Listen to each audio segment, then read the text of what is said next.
I'm going to start right with the ankle, CJ. I thought it was your right ankle the other night, the one that's been nagging at you. It was your left ankle that you hurt in the Arizona game. How frustrating is it for you to go out on the field and not last and the body give out on you? I mean, it's been tough, these last couple of weeks, I mean, the whole season, since the Titans game has been a tough year for me, but for me, I just got to stay focused. I just come in the next day and, keep working, keep rehabbing and doing as much as I can for my ankle and, get it back out there as soon as I can. I can only control what I can control.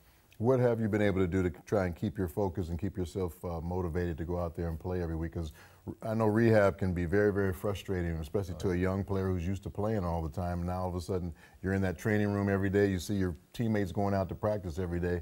How have you been able to keep yourself up and motivated? I mean, a lot has to do with my teammates. They keep me up. They saying, keep your head up. Don't let it get you down. And family and friends. People around you. And and for me, it's just my love of the game. I wanna be out there playing, and I know that I have to. This is what I got to go through, and right now, I'm not going through the best times, but I got to keep working, and I just got to keep rehabbing as much as I can, so I can get back on that field. Yeah, you got to be encouraged that the Seahawks think so much of you, and they put so much in the offense to take advantage of your skills, whether it's different pass plays they put you in, different formations they put you in to try and get you the football. But at the same time, you're not able to go out there and do the things that you know that you're capable of doing. It's got to be a little frustrating. Huh? Yeah, I mean, that's been the hardest part because, I know I can get out there and do things, and help the offense out a lot, tremendously.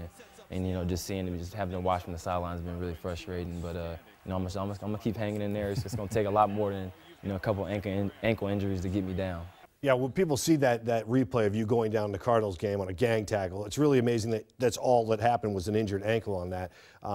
When you were taken down, you said you felt something snap or heard something snap? So, I mean, yeah, I mean, it was definitely at that point where I was kind of feeling it, feeling it close to something happening.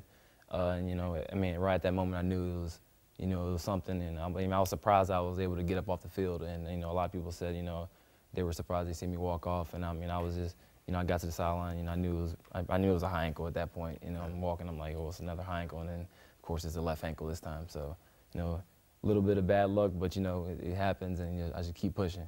What's the feeling in that running back room? Because you had Chris Carson go down early in the season. Thomas Rawls has been banged up from time to time. Also now this week Eddie Lacy goes down last week with a groin injury. You got a lot of guys in and out of that room, and you just can't seem to have one guy that can stay healthy to be that workload back. Yeah, I mean, it's been tough, I mean, especially on this because, just watching, seeing other guys have so much success, in the league, seeing other backs, kind of have, really, I mean, just all these other backs being so dynamic, and, kind of the running back is coming back now, and us kind of struggling, and for us, we just staying confident, we just gotta believe that, it's gonna happen, and we do believe, the next game it might not have worked, we might not have ran well last game, but the next game it's gonna be better, we're gonna have that breakout game. So we got that every game we go in with that mindset, and it doesn't matter who the guy is, it's gonna be carrying the ball. You guys trail the LA Rams by a game right now, and are you surprised at the emergence of the Rams and how well they've played? I mean, yeah, I mean, it's definitely, it's fun to see them. To see them play, and see them ball because I mean, they got a lot of good young talent, with Gurley and Goff, and them guys are really, kind of taking off, and just seeing that team, kind of struggle the past couple of years and finally, kind of turn it around. It's great to have that competition inside the division.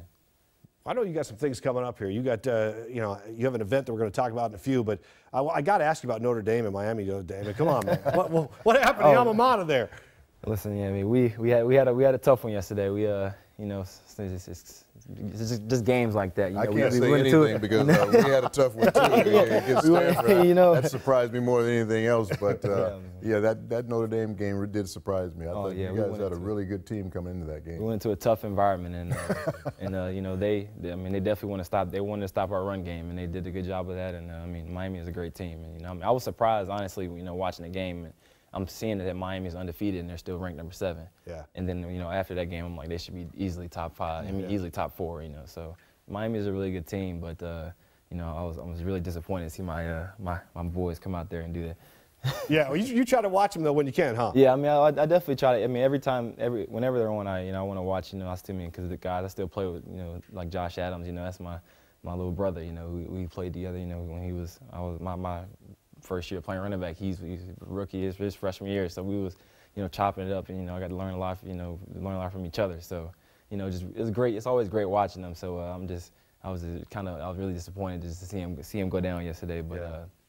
They'll bounce back. Yeah, well, I'm sure they will, man. It's a great program. All right, well, one of the things you like to give back to the community whenever you can, and you have a special Thanksgiving event coming up. Tell us a little bit about what you have coming up. Oh yeah, man. So for me, Thanksgiving is it's always my favorite holiday, and I always kind of want to give back, and for Thanksgiving, I always want for me it's about everybody being together, and always kind of just a family environment. So we're doing this event, the Boys and Girls Club, where we're just we want to just feed the kids. We don't want anybody to be hungry on Thanksgiving, and we just want to have it's kind of a family environment where everybody's together, and we just bring everybody together as a community. Yeah, that's coming up Wednesday too, November 15th. Just coming up later this week, 4:30 to 6:30, a couple hours with CJ and family and friends, and I think that's great, man. It's a really cool thing, and I like the fact that each week on this program you have a chance to tell a little bit about yourself and give back to the community in that way. You've been enjoying those segments? Oh, I've been loving them. It's been a great experience for me,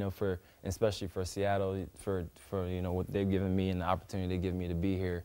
I'm just, I'm happy, that I'm getting the opportunity to kind of show myself and, give back in the ways they've given me. Yeah, well, it's obvious that you do that, man. We appreciate you coming on. I know it's been frustrating for you throughout the season and with the injuries, and we hope you can bounce back quick from that left ankle injury. Oh, thank you. I appreciate you. All right, CJ Prosise joining us. If y'all learn some more things about CJ as we talked about throughout the season, here's a little bit more in this week's edition of CJ's Corner.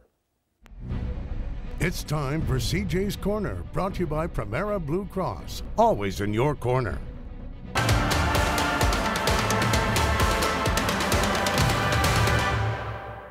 In my corner on the field, first you have your teammates, your guys who, are there, got your back, and, they're going to be there for you. They're ready to go to war with you, and, your family got your back, your family always going to be there for you, whatever, good, bad, whatever, they're going to always be there for you.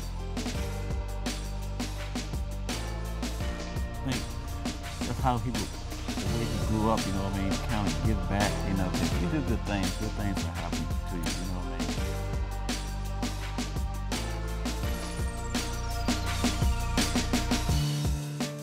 I'm like a normal guy, accepting of all people. You can just come up to me and act like, just have a regular conversation. So I know I'm just sort of down to earth, just nice guy. So.